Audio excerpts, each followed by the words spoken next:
I could tell you that children in domestic violence relationships were anything other than tools. They are tools of access. They are tools of control. Tools of access first and foremost, because once you have a child with somebody, you are forever linked with that person. Doesn't matter what else happens. Once you have a child in common, that person is going to be in your life for the rest of your life. You start to understand and sometimes why the black widow spider does what she does.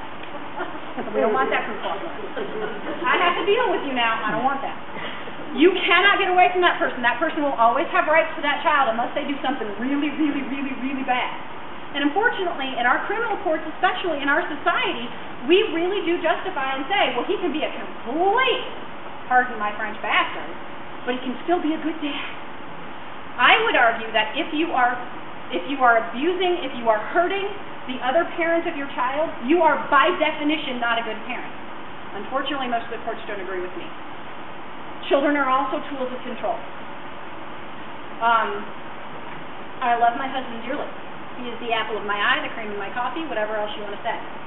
He understands without a shadow of a doubt that if it meant saving the lives of my children or preventing them from being hurt, I would gladly fling him in front of an oncoming bus. And most mothers feel exactly the same. This is where domestic violence advocates and, say, Department of Child Services case managers get in a little bit of a tip.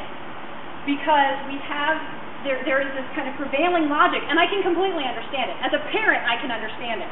There's this prevailing logic that says, if you stay in a place where your children are at risk of being hurt, if you stay in a place where your children are being hurt by watching you be abused, how can you be a good parent to them? Let me explain the other side.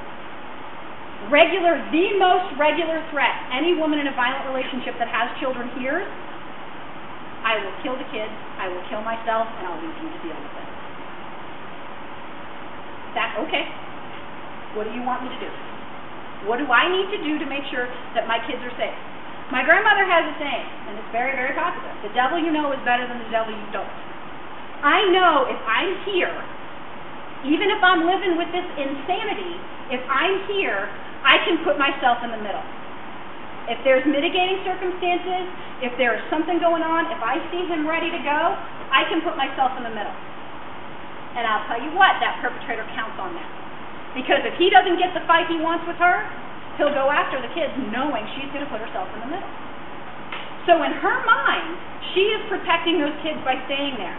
I have a financial base, I have a stable financial base, because maybe he's providing, maybe he's working, maybe he is paying the bills and taking care of the kids. I know, without a shadow of a doubt, that if he's going to be violent, I can put myself between them and they're not going to get hurt. Or they're not going to get hurt as bad. I know what's going on. If she leaves, he gets visitation. More than likely, he gets visitation. Unsupervised, more than likely. Now, if you've lived with this person has inflicted serious bodily harm on you and has threatened the lives of your children, do you want to send him off with them for the weekend? No. You're not taking my kid. So her choices are to leave, to have an uncertain future, to not know how she's going to provide for her children, to not know what's going on when he's got them for 3 days or even an overnight, or to stay and to know what's going on and to feel relatively certain that to the best of her ability she can protect her kids. Those are her choices. Other loved ones, as I said, the family can be used to reinforce the abuse. If he gets them and really starts to make them think she might be a little crazy, she might be blowing things out of proportion, they can be used to reinforce that. Abusing authority. What do you think the #1